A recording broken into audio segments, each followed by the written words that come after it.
আসসালামু আলাইকুম গাইস। তো আমি আজকে এসেছিলাম মসজিদে নামাজ পড়তে, ঠিক আছে। তো নামাজ পড়তে এসে ভাবলাম যে আমি একটা মসজিদের ভিডিও করে নিই। অনেকদিন তো একটা ভিডিও করার শখ ছিল, তো ফাইনালি একটা ভিডিও করছি মসজিদে। এটা আমাদের ঈদগাহ, ঠিক আছে। এটা আমরা প্রত্যেক বছর এখানে ঈদের নামাজ পড়ি ঠিক মসজিদের সামনে, ঠিক আছে। তো মসজিদে শুক্রবারের নামাজের শেষে আমি একটা ছোটো একটা মিনি ভিডিও বানাচ্ছিলাম, শর্ট ভিডিও। তো আমি মসজিদেরও ভিডিও করে নিয়েছি একটা ছোট করে। তো এটা হচ্ছে মসজিদের গেট, আর গেটের বাইরে দেখতে পাচ্ছ যে এবারে আমাদের পিচ রাস্তা হচ্ছে, খুবই সুন্দর পিচ রাস্তা হচ্ছে। এই সাইডেও হচ্ছে, মানে পুরো লং রাস্তা, তো অনেক দিন থেকেই খারাপ। তো এবারে একটু ভালোভাবে পিচ রাস্তা হচ্ছে। আবার ছোটো ছোটো ভাইরা এখানে মসজিদের থেকে পায়ে দিচ্ছিল, বাইরে পায়ে দিচ্ছিল, তো পায়েস খাচ্ছিল এখানে ভাইরা। এই যে এর নাম হচ্ছে ভোলো, ঠিক আছে।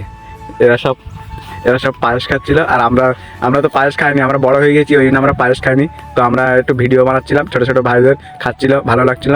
তারপরে গাইস এই ভাইটা বলছিল যে আমাদের বাড়ি একটু ঘুরে আসবি আমার। তো গাইস আমি এই ছোট ভিডিওটা কেউ কারোর যদি ভালো লেগে থাকে তো ভিডিও অবশ্যই লাইক কমেন্ট শেয়ার করে দেবে, আর আমার পেজটাকে ফলো করে রাখবে। আর আমার পাশে যেটা দেখছো ওটা, ঠিক আছে, এটা আমার ফুফুতো ভাই।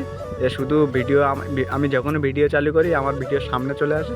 তো আমার আরেকটা বাবু আসছিল, এই যে এও পায়েস নিয়েছে, বলে পায়েসটা হেবি সুন্দর হয়েছে, ঠিক আছে, তুইও নিতে পারতিস। আমি বললাম না, আমি পায়েস কিছু খাই না। আর এরা দুজনা দেখতেই পাচ্ছ, এরা দুজনা গল্প করছে, মানে নেক্সট শুক্রবারে কী প্ল্যানে আসবে, ঠিক আছে।